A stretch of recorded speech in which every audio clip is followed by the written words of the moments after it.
최고위원회를 시작하겠습니다. 한명숙 대표 말씀이 있겠습니다. 네. 오늘 최고위원회 시작하면서 민주통합당의 공천심사위원장을 발표하겠습니다. 공천심사위원장으로는 지금 우석대 총장으로 계시는 강철규 총장님을 결정을 했습니다. 이분을 결정한 것은 강직하고 청렴한 성품을 지니고 원칙을 일관되게 지켜오신 분입니다. 그리고 공정거래위원장을 역임하셨고 지금까지 3년의 임기를 유일하게 마치신 분입니다. 공정거래위원장을 통해서 보여주신 그 개혁에 앞장서 오신 그 면모를 높게 샀습니다.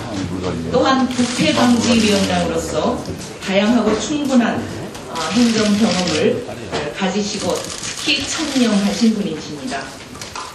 학자로서의 소신과 경실련 등 시민사회 활동가로서의 이론과 실천을 결합해서 공익적 삶을 살아오신 분이기 때문에 민주통합당의 공천혁명을 이끌어갈 공심위원장으로 가장 적합한 분이므로 결정을 하게 됐습니다. 오늘은 공심위원장만 대표하고 공심위원장과 충분히 협의한 다음에 이번 주 안으로 공심위원 전부를 발표해 드리겠습니다. 그리고 공심위원이 구성된 이후에 공천의 기준과 방향과 원칙을 여러분들에게 말씀드리도록 하겠습니다. 예. 다음은 김진표 원내대표. 제가 여러분들이 기다리실 것 같아서 공심위원장부터 발표를 해드렸습니다. 오늘 제가 말씀드릴 것은 한나라당의 정강정책 수정과 관련해서 민주통합당의 입장을 좀 말씀드리려고 합니다. 어제 이명박 대통령께서 하신 말씀이 계십니다. 경제민주화를 위한 재벌개혁이 기업 활동을 위축시키고 결코 국민에게 도움이 되지 않는다라고 우려하시는 말씀이 계셨습니다. 저는 지금 현 대통령이 경제민주화에 대한 입장 그리고 재벌개혁에 대한 입장을 이렇게 밝히는 가운데 한나라당이 정강정책을 수정하고 10대 약속 23개 정책을 발표한 것은 참으로 아이러니한 일이다 이렇게 생각합니다. 그 내용을 보면은 보수적 가치를 바탕에 둔다. 보수적 가치를 기본에 두고 있습니다. 그리고 경제민주화라는 단어를 썼습니다. 경제민주화를 구현하겠다. 그리고 평생 맞춤형 복지, 균등교육기회, 특히 눈에 띄는 것은 유연한 대북정책입니다. 신정강정책과 현 정책이 이렇게 모순이 될 때 참으로 한나라당과 MB정부가 앞으로 국민들의 요구, 국민들의 바람을 이 정책 가운데서 어떻게 실현해낼지 참으로 예측 불가능합니다.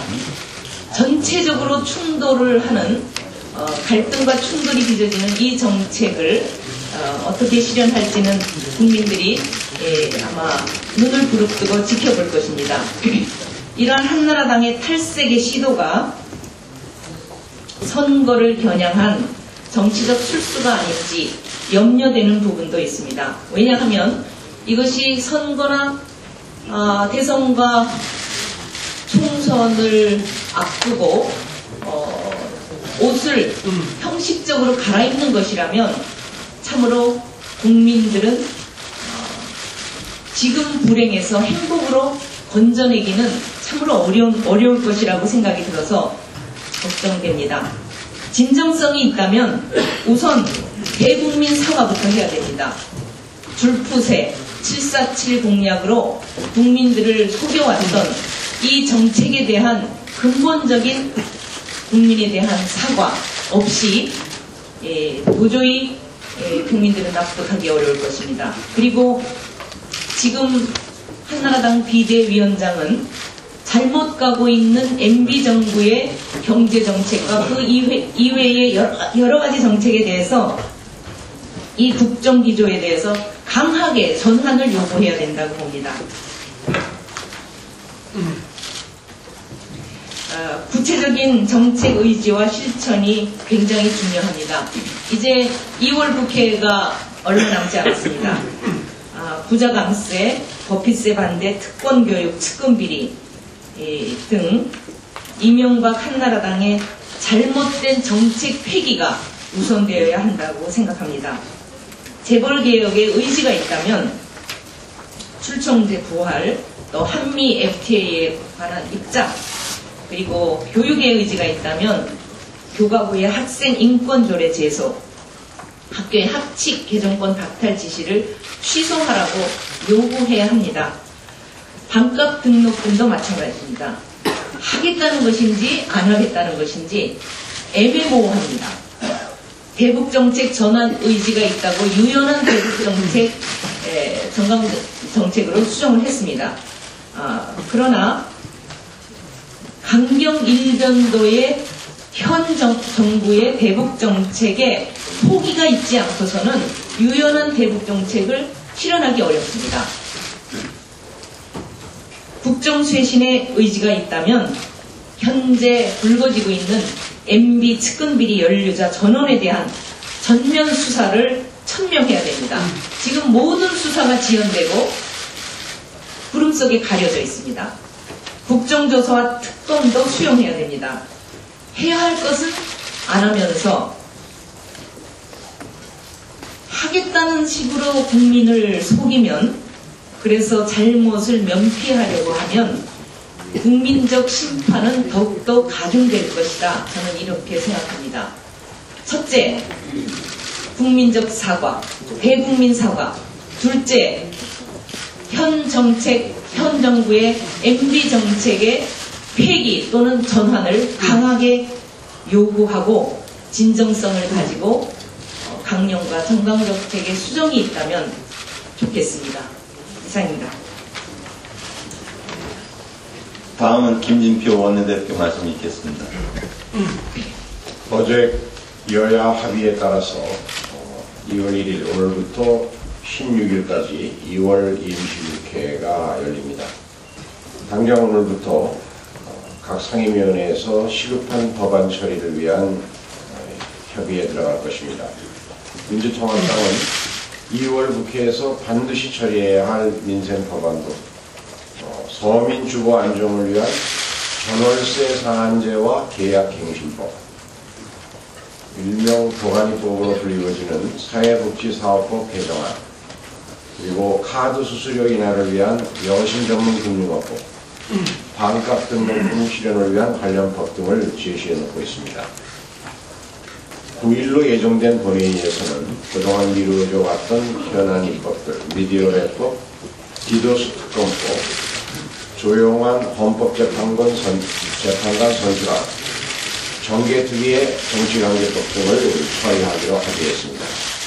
민주통합당은 디도스 특검법을 통과시켜서 한나라당 관계자들에 의해서 자행된 국기문란 민주파괴 범죄 행위의 실체와 배후 몸통을 반드시 밝혀낼 것입니다. 미디어 랩법도 함께 처리해서 무법천지 약육강식이 정글로 방치되고 있는 방송 광고 시장에 대해서 불만족스럽긴 하지만 최소한의 규제 틀과 원칙을 마련할 것입니다. 또 수의료월제 위헌 상태로 방치된 조용한 헌법재판관 선출안 처리도 더 이상 미룰 수가 없습니다. 이 문제는 한나라당 의원님들의 양심에 고소합니다. 상생의 국회, 조화로운 사회를 만들기 위해서 낡은 이념이 늪에서 벗어나서 조용한 후보자의 선출한 처리에 협조할 것을 촉구합니다. 또한 교사 공무원의 소액 정치 후원금을 합법화하는 정치자금법 개정안도 처리해야 합니다. 일반 국민에게는 세액공제까지 해주면서 장려하는데 교사 공무원의 후원을 처벌한다고 하는 것은 평등권과 정치적 기본권을 심하게 침해하는 일이기 때문에 헌법 정신에도 어긋나는 일입니다. 한나라당과 박근혜 비대위원장은 말로만 쇄신을 외친다고 국민들이 쇄신한다고 받아들이지 않습니다. 서민과 중산층을 위한 우리 당이 제안한 이런 민생 법안, 미디어 래퍼, 정치자금법 이와 같은 현안 처리에 아무런 조건 없이 협조하는 것만이 진정한 쇄신의 출발이라는 점을 명심해야 할 것입니다. 이명박 대통령 측근 비리에 대해서 한 말씀 드리겠습니다. 시장통의 보따리 장수도 날이면 날마다 오지 않는 법인데 이명박 한나라당 정권의 측근 비리는 어떻게 된 게 날이면 날마다 터져나오고 있습니다. 김여재 청와대 정무수석은 2008년도 한나라당 돈봉투 전당대회 때 박희태 현 국회의장 쪽에 돈봉투 전달을 진두지휘한 것으로 새롭게 알려졌습니다.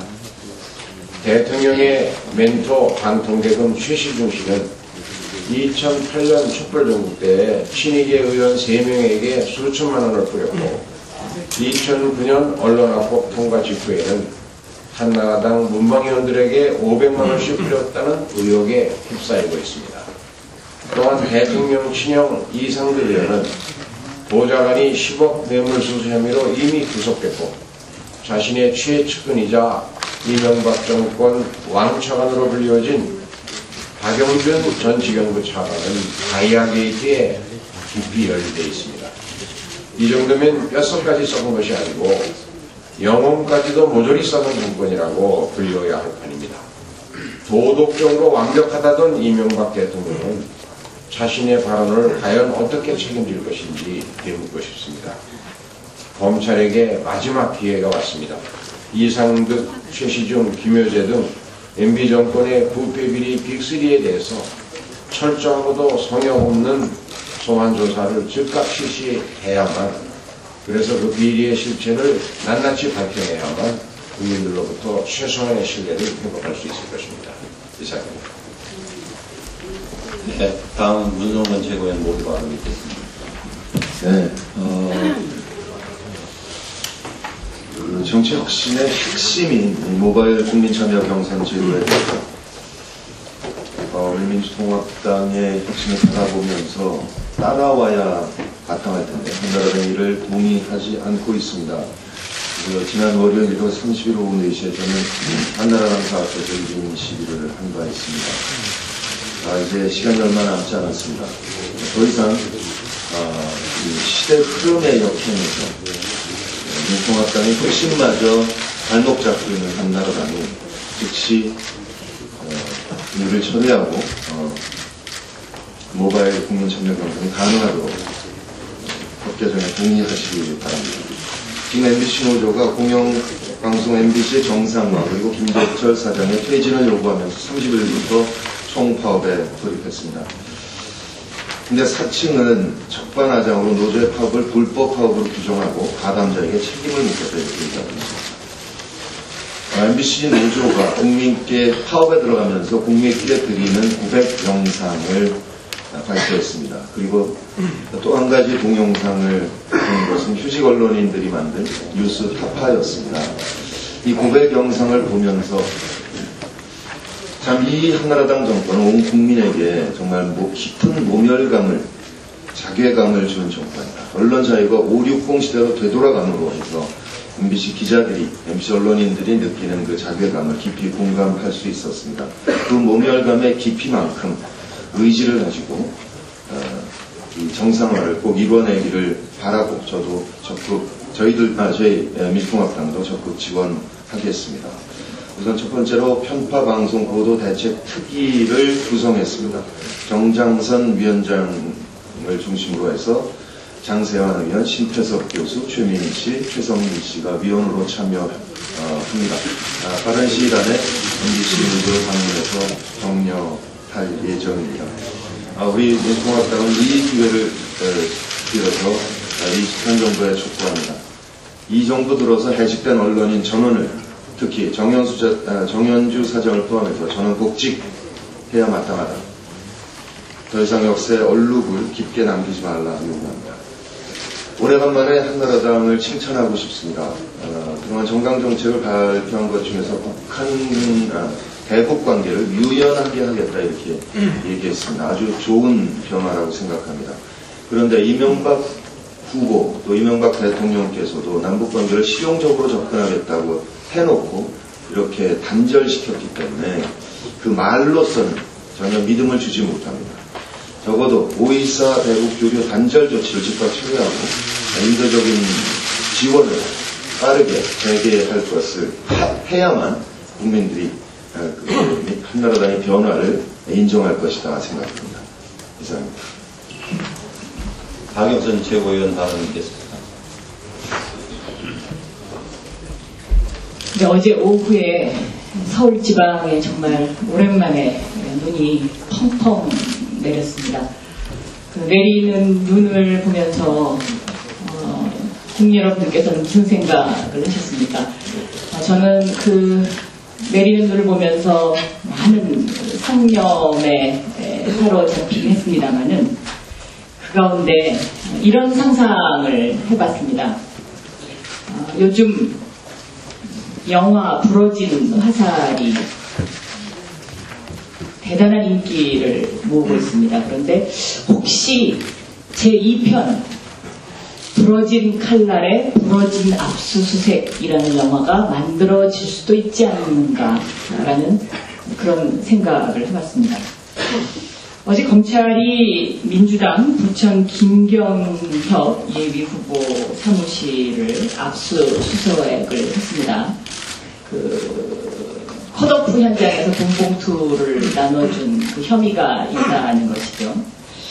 그런데 만약에 민주당을 잡겠다고 검찰이 눈이 멀어서 어제 이 부천 현장을 압수수색을 만약에 한 것이라면 이제 민주당은 행사할 때 초청장 같은 거는 투명 봉투로 만들어야 할 것 같고요. 그 다음에 이 화장실과 의장실을 구분하라라는 우리 신경민 대변인의 그 논평이 있었는데 돈봉투와 초청장, 초청봉투를 구분해야 되는 것 아닌가. 이것 하나만으로도 시나리오 구성이 굉장히 도입 부분이 굉장히 참 흥미진진할 것 같습니다. 저도 그날 그 행사장에서 그분이 한켠에 서서 이 출판기념회 초청장을 나눠주는 거를 봤습니다. 근데 그 장면을 제가 보면서 이런 생각을 했습니다. 저렇게 열심히 하시는구나. 그래서 우리 현역 의원들이 더 열심히 해야 되겠구나 하고 생각했던 그 가슴 짠했던 기억이 한켠에 남아 있습니다. 저는 만약에 이 어제 압수수색에 대해서 검찰이 지금 이 출판기념회 초청장 봉투의 사이즈와 돈봉투의 사이즈가 다르다라고 주장을 하고 있다고 해요. 그렇다면 저는 오늘이라도 당장 검찰이 CCTV 화면을 공개하면 된다고 생각합니다. 이 화면 공개하십시오. 그래서 그 CCTV 화면에 의심이 가는 그 사람들 저희 민주당에서 다 나가서 조사받도록 하겠습니다. 저는 그것이 검찰의 앞으로의 수사를 위해서도 좋고 또 이 검찰 수사에 대한 국민의 신뢰 차원에서도 좋지 않는가. 이 CCTV 화면을 즉각적으로 공개해달라라는 그런 요구를 합니다. 저는 검찰과 앞으로 이 어떤 그 검찰 수사 그리고 이제 오늘이 2월달인데요. 2월달에 있을 검찰 인사가 좀 세련됐으면 하는 그런 강한 바람을 갖고 있습니다. 2월 달에 검찰 정기 인사가 있습니다. 그런데 이 민정수석 하시던 분이 법무부 장관으로 임명되는 이런 그 군사정권 시대에도 없던 일이 있어서이기 때문만은 아니겠지만 혼자만으로는 모자란다고 장관님이 생각을 하셨는지 이 청와대에 사표 내고 민정수석실 갔던 검사들을 지금 속속 다 복귀시키고 있습니다. 이 검찰청법에 보면 검찰의 그 독립성 보장을 위해서 청와대 파견 검사는 사표를 내고 가게 돼 있습니다. 여기서 이 사표를 내는 의미는 다시 검찰로 돌아오지 말라라는 그런 뜻입니다. 그런데 이미 이 법무부 장관이 지난 8월 인사 때 민정수석실에 있던 검사 한 분을 검사장으로 승진시켜서 법무부에 복귀시킨 바 있습니다. 그런데 이번에도 또 2월 인사를 앞두고 검찰로 복귀합니다. 이분도 복귀하는 것이 검사장 승진을 6개월 뒤에 있을 검사장 승진을 염두에 두고 온다는 것이죠. 그래서 일선 검사들이 말은 못하지만 지금 속이 부글부글하다고 합니다. 저는 이분들이 왜 검찰로 돌아와서는 안 된다고 생각하냐면 지금 대통령 측근 온갖 비리 수사가 지지부진한 상태로 있는데 이분들이 청와대 민정수석실에 있으면서 검찰에 전화를 걸어가지고 검찰 수사에 영향을 미쳤습니다. 그렇기 때문에 더더욱 이분들은 검찰로 돌아와서는 안 됩니다. 2월달 이번 검찰 정기 인사는 국민들이 눈을 부릅뜨고 특히 민주당이 더욱더 눈을 부릅뜨고 지켜봐야 한다고 생각합니다. 왜냐하면 무죄가 된 KBS 정현주 사장 사건, 또 얼마 전에 대법원에서 무죄 판결을 받은 김재윤 의원 사건, 또 한명숙 총리 무죄 사건 등과 관련된 이 기소검사들이 과연 어떻게 되는지 이런 부분도 지켜봐야 됩니다. 저는 우리나라 검찰이 정말 독립적이고 공명정대한 수사를 해서 국민들로부터 신뢰받는 그런 검찰로 태어날 수 있기를 진심으로 바라고 있습니다. 이상입니다. 박지원 최고위원 발언 듣겠습니다.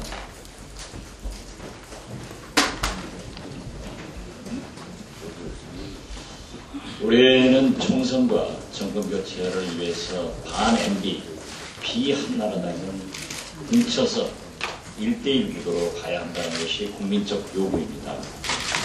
그러하면서 최근 같은 편끼리 우리끼리 서로를 비난하고 하는 것은 결과적으로 한나라당의 덕이 된다.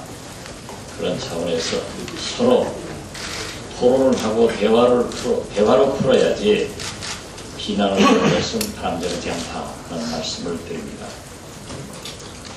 어제 경남 사천에서 영원함 8개 시도지사가 모여서 4년 만에 뭉쳤습니다.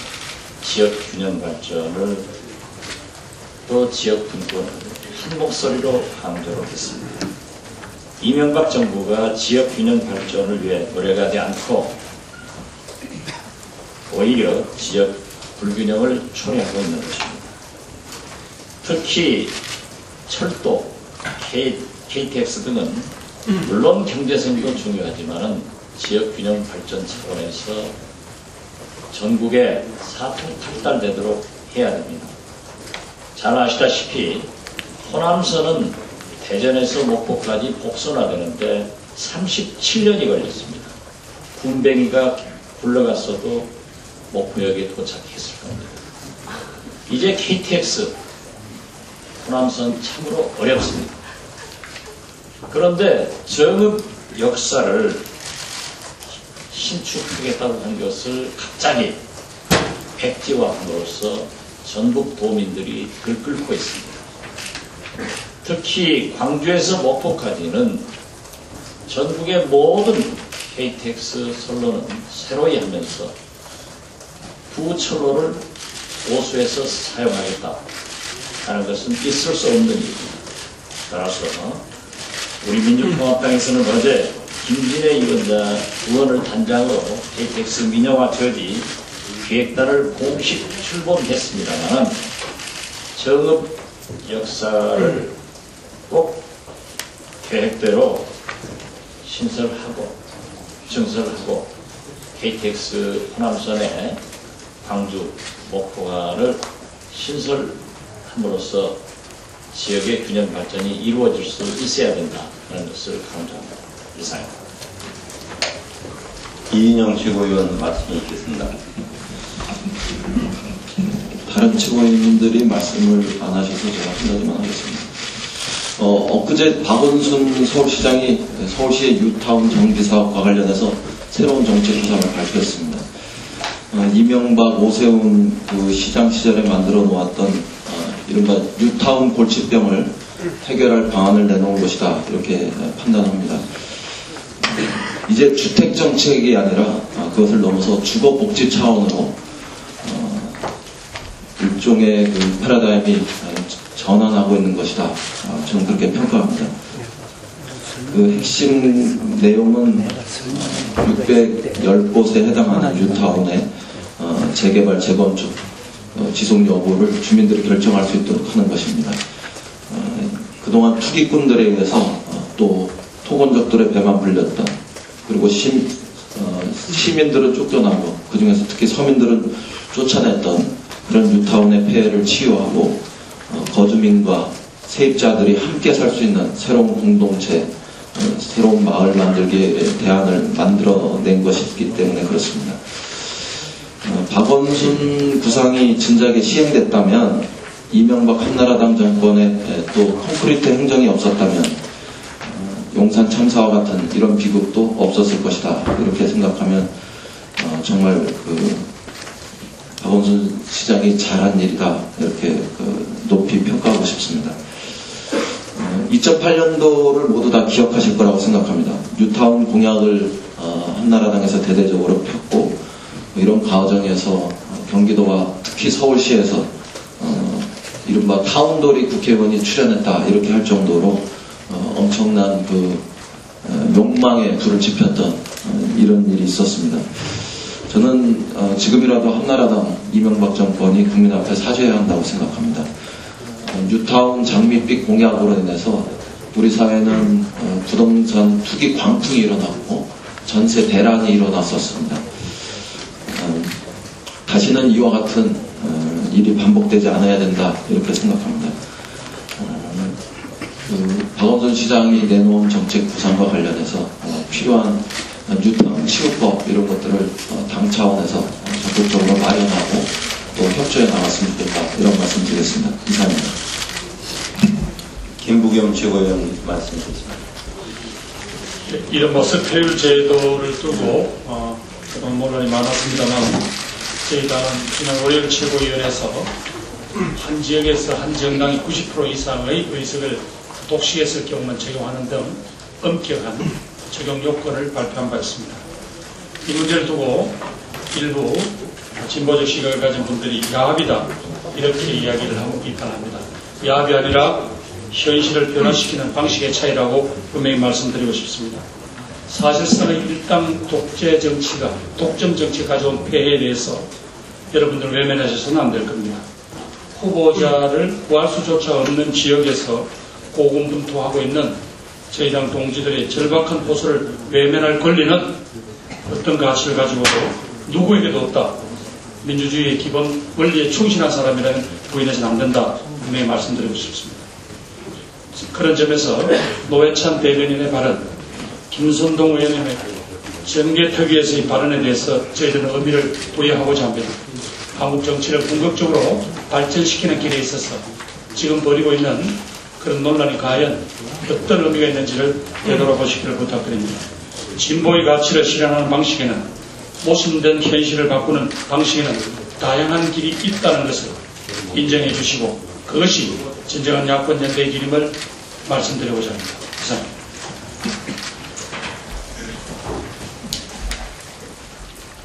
남영현 최고위원 말씀 듣겠습니다.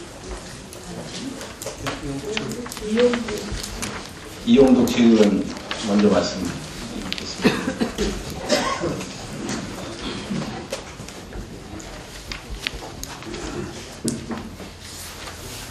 어제 검찰이 우리 당 예비경선 금품 살포 혐의로 부천에 있는 김경협 예비후보 선거사무실을 압수수색했습니다.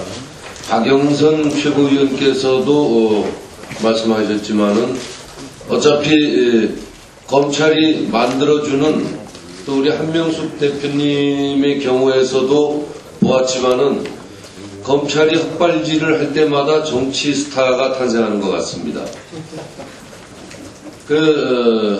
김경협 예비 후보를 정치 스타로 만들어주기 위해서는 우리 박영선 최고위원께서도 말씀하셨지만은 저도 우리 한국노총 부천 지역 지부 의장 출신의 김경협 후보이기 때문에 스타로 더욱 공고히 만들어 드리려고 한 말씀 드리겠습니다. 요즘 검찰이 돈봉투 사건을 희석시키기 위해서 애를 많이 쓰고 있습니다. 그러나 회장실에서의 돈봉투와 화장실 입구에서의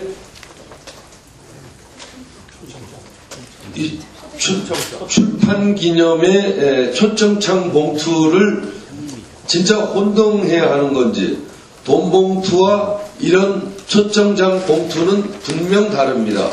아까 박영선 최고께서도 말씀하셨지만 CCTV에 나와 있는 것을 명명백백하게 국민들에게 보여줘야 할 것입니다.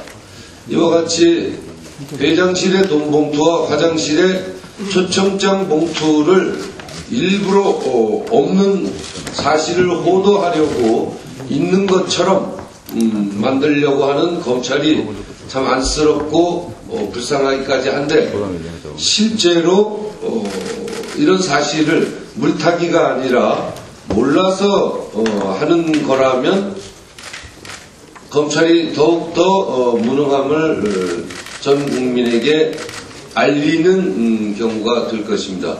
어쨌든 이 두 가지 모두 분석해 볼 때 후진 검찰임에 분명합니다.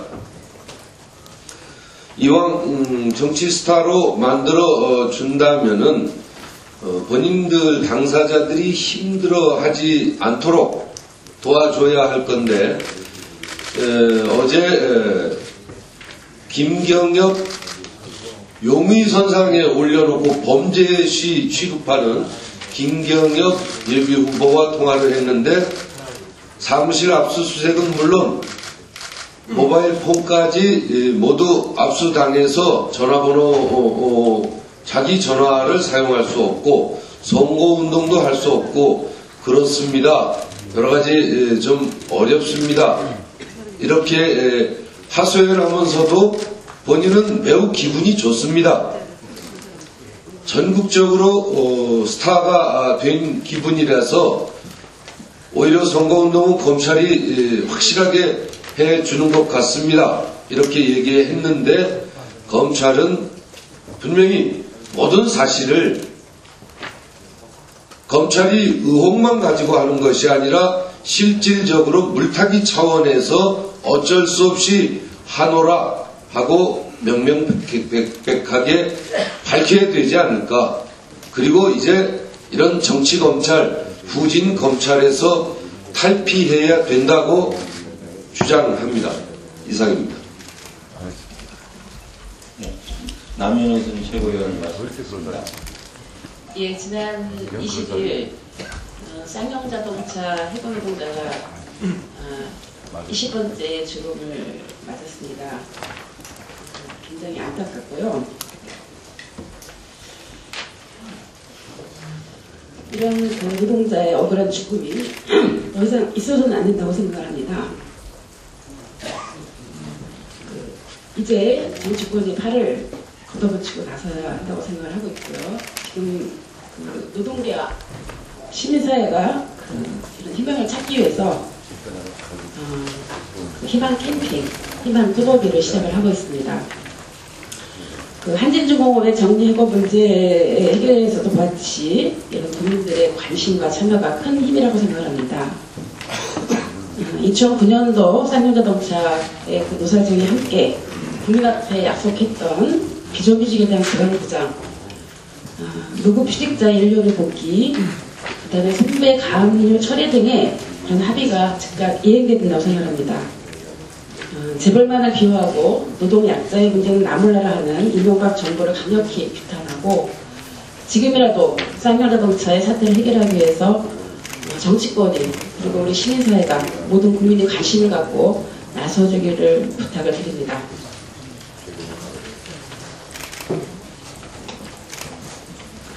예, 제가 또 한 가지 조금 쌍용차를 얘기하다 보니까 좀 울컥했는데요. 한 가지 좀 더 말씀드릴 거군요. 어저께 민주당에서 여성정치참여위원회 사천위가 열렸습니다. 이제 2월부터 본격적인 공천이 시작이 됐는데요. 작년 12월 28일 날 최고위원회에서 지역구 공천에 있어서 여성 비율을 15% 확대한다라고 하는 의결이 있었습니다. 이거를 잘 추진하기 위해서 지금 위원회가 진행이 되고 있고요. 이름에도 불구하고 또 우리 당의 한편에서는 좀 이것이 과도한 것이 아닌가라고 하는 그런 당의 방침을 흔들려고 하는 그런 흐름이 감지되고 있어서 좀 안타깝습니다.